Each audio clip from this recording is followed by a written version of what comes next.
अष्टावक्र गीता द्वादश अध्याय स्वभाव। अष्टावक्र गीता के द्वादश अध्याय में 8 श्लोक हैं। इस अध्याय में राजा जनक ऋषि अष्टावक्र को अपनी स्थिति के बारे बताते हैं और कहते हैं, पहले मैं शारीरिक कर्मों से उदासीन हुआ, फिर वाणी से उदासीन हुआ, अब चिंता से निरपेक्ष उदासीन होकर अपने स्वरूप में स्थित हूँ। जनक उवाच कायकृत्या सह पूर्वं ततो वाग्विस्तरा सह अथ चिंतासस्तस्माद् एवमेवाहमा स्थिता।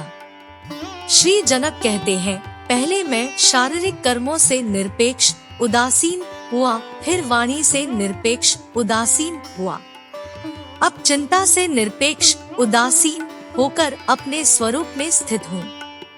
प्रीत्यभावेन शब्दादेर दृश्यत्वेन चात्मना विक्षेपैकाग्र हृदय एवमेवाहमा स्थिता।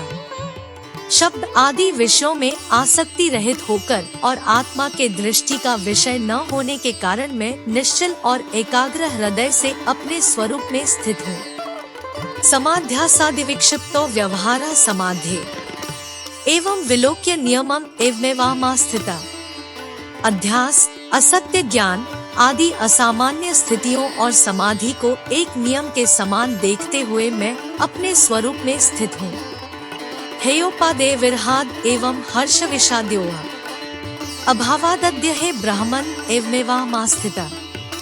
हे ब्रह्मा को जानने वाले त्याज्य, छोड़ने योग्य और संग्रहणीय से दूर होकर और सुख दुख के अभाव में मैं अपने स्वरूप में स्थित हूँ। आश्रमानाश्रमं ध्यानं चित्त स्वीकृतवर्जनम् विकल्पम मम वीक्ष्य तैरेवमेवाहमा स्थिता। आश्रम अनाश्रम, ध्यान और मन द्वारा स्वीकृत और निषिद्ध नियमों को देखकर मैं अपने स्वरूप में स्थित हूँ। कर्मानुष्ठान मज्ञानाद यथैवोपरमस्तथा बुद्ध्वा सम्यगिदं तत्त्वम् एवमेवाहमा स्थिता। कर्मों के अनुष्ठान रूपी अज्ञान से निवृत्त होकर और तत्व को सम्यक रूप से जानकर मैं अपने स्वरूप में स्थित हूँ। अचिंत्यं चिंत्यमानोपि चिंतारूपम भजत्यसो त्यक्त्वा तद्भावनम तस्माद् एवमेवाहमा स्थिता। अचिंत्य के संबंध में विचार करते हुए भी विचार पर ही चिंतन किया जाता है, अतः उस विचार का भी परित्याग करके मैं अपने स्वरूप में स्थित हूँ। एवमेव कृतं येन स कृतार्थो भवेत्सो एवमेव स्वभावो यह स कृतार्थो भवेत्सो। जो इस प्रकार से आचरण करता है वह कृतार्थ मुक्त हो जाता है, जिसका इस प्रकार का स्वभाव है वह कृतार्थ मुक्त हो जाता है।